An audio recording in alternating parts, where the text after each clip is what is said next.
Wassalamualaikum warahmatullahi wabarakatuh. Sahabat fikih wanita, pernahkah kita berpikir bahwa tetangga bisa menjadi ladang pahala, atau justru sumber dosa? Dalam Islam, hubungan dengan tetangga bukan perkara sepele. Bahkan, Rasulullah Shallallahu Alaihi Wasallam sangat memperhatikan masalah ini. Islam adalah agama yang sempurna, tidak hanya mengatur ibadah tetapi juga hubungan sosial, termasuk dengan tetangga. Dalam kehidupan sehari-hari, tetangga adalah orang yang paling dekat dengan kita selain keluarga, apalagi saat ada musibah atau kebutuhan mendesak. Maka, penting bagi kita untuk memahami bagaimana adab bertetangga yang benar menurut syariat Islam. Dan berbuat baiklah kepada kedua orang tua. Allah Subhanahu wa Ta'ala berfirman di dalam surat An-Nisa ayat 36, dan berbuat baiklah kepada kedua orang tua, karib kerabat, anak-anak yatim, orang-orang miskin, tetangga yang dekat dan tetangga yang jauh. Ayat ini menegaskan bahwa tetangga, baik dekat maupun jauh, memiliki hak atas kita, dan berbuat baik kepada mereka adalah perintah langsung dari Allah. Menurut para ulama, tetangga terbagi menjadi 3 jenis. Tetangga muslim dan kerabat memiliki 3 hak: hak tetangga, hak sebagai muslim, dan hak sebagai kerabat. Tetangga muslim non-kerabat memiliki 2 hak, tetangga dan sesama muslim. Tetangga non-muslim memiliki 1 hak, sebagai tetangga.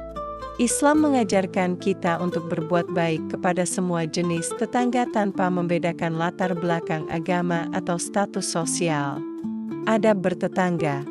Beberapa adab bertetangga dalam Islam yang perlu kita perhatikan. Menjaga lisan agar tidak menyakitinya. Memberi salam dan menyapa dengan ramah. Memberikan bantuan saat mereka kesusahan. Tidak membunyikan suara keras yang mengganggu. Tidak mengintip atau mencampuri urusan mereka. Memberikan makanan atau hadiah sebagai bentuk kepedulian. Mari kita simak kisah luar biasa dari teladan kita, Nabi Muhammad Shallallahu Alaihi Wasallam. Rasulullah Shallallahu Alaihi Wasallam memiliki tetangga seorang Yahudi yang setiap hari meletakkan sampah di depan rumah beliau. Rasulullah tidak pernah membalas keburukan itu. Suatu hari, sampah itu tidak lagi muncul. Rasulullah heran dan mencari tahu, ternyata tetangganya itu sedang sakit. Apa yang dilakukan Rasulullah? Rasulullah lalu datang menjenguknya dengan hati yang tulus.